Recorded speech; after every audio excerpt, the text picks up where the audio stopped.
We often hear news and stories on accidents that have even caused others' lives. Do you know who will be responsible and has the liability for such incidents?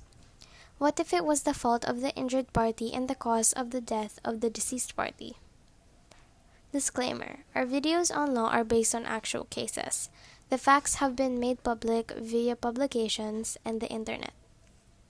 Any details, especially of the petitioner, respondent, and appellant appeal offensive in any way, kindly leave a comment or message us in our Facebook and we will be more than happy to change the details accordingly.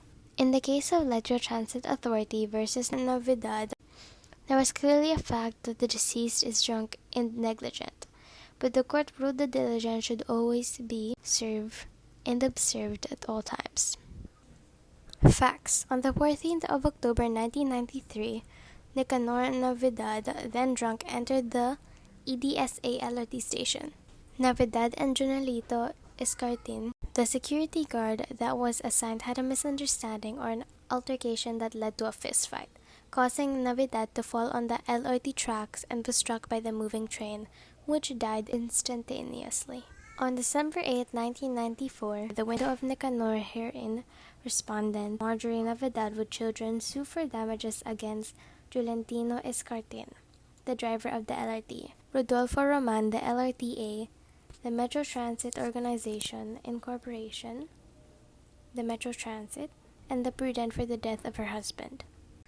On the 11th of August 1998, the trial court rendered its decision in favor of the plaintiffs and against the defendants Prudent Security and Jolentino Escartin, ordering the latter to pay jointly and severally the plaintiffs. Prudent appealed to the Court of Appeals, which exonerated Prudent for any liability for the death of Nicanor Navidad, and instead holding the LRTA and Roman jointly severally liable, thusly because of the quasi-contract Navidad already purchased a token. Issue 1. There was a presumption of negligence on the part of a common carrier. Contractual relation. Law and jurisprudence dictate that a common carrier, both from the nature of its business and for reasons of public policy, is burdened with the duty of exercising utmost diligence in ensuring the safety of passengers. The Civil Code governing the liability of a common carrier for death of or injury to its passengers provides. Article 1755.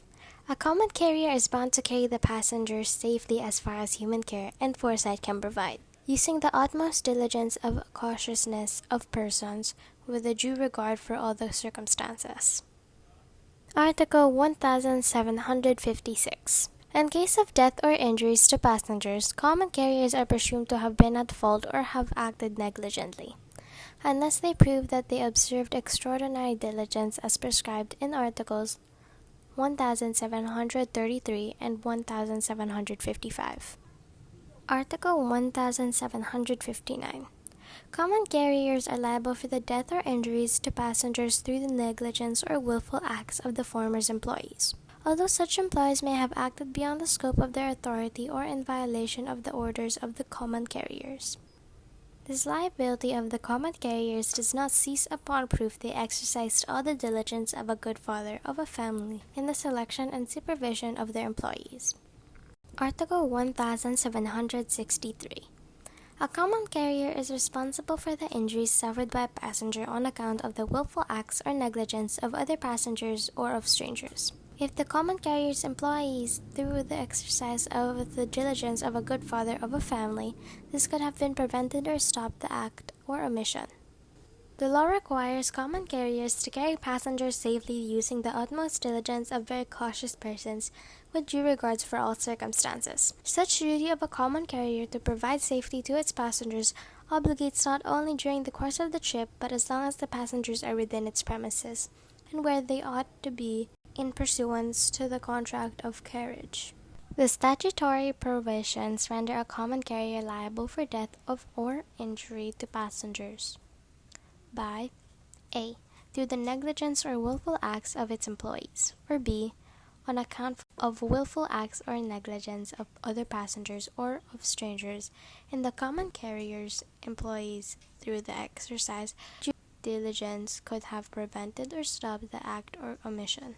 In case of death or injury, a carrier is presumed to have been at fault or been negligent, and by simply proof of injury, the passenger is relieved of the duty to still establish the fault or negligence of the carrier or of its employees, and burden shifts upon the carrier to prove the injury is due to unforeseen event or to force majeure.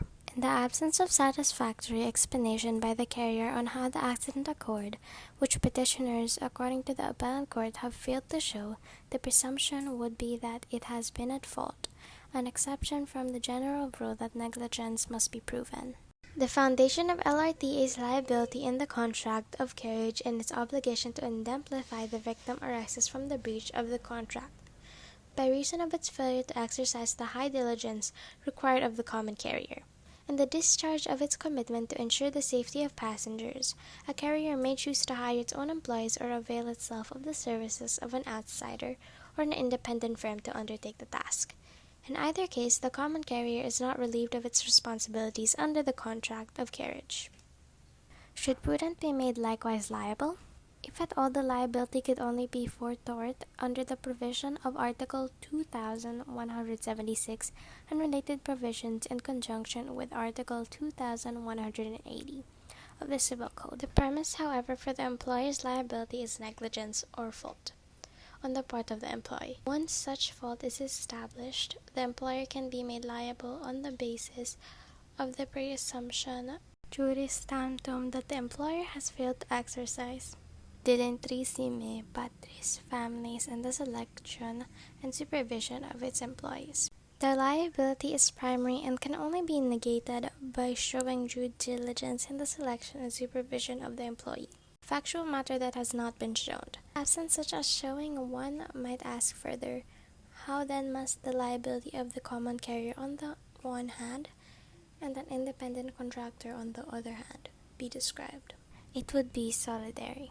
A contractual obligation can be breached by tort and when the same act or omission causes the injury, one resulting in culpa contractual and the other in culpa aquiliana. Article 2194 of the Civil Code can be well applied. In fine, a liability for tort may arise even under a contract, where tort is that which breaches the contract. Stated differently, when an act constitutes a breach of contract would have itself constituted the source of a causal delictual liability had no context existed between the parties. The contract can be said to have been breached by tort, thereby allowing the rules on tort to apply.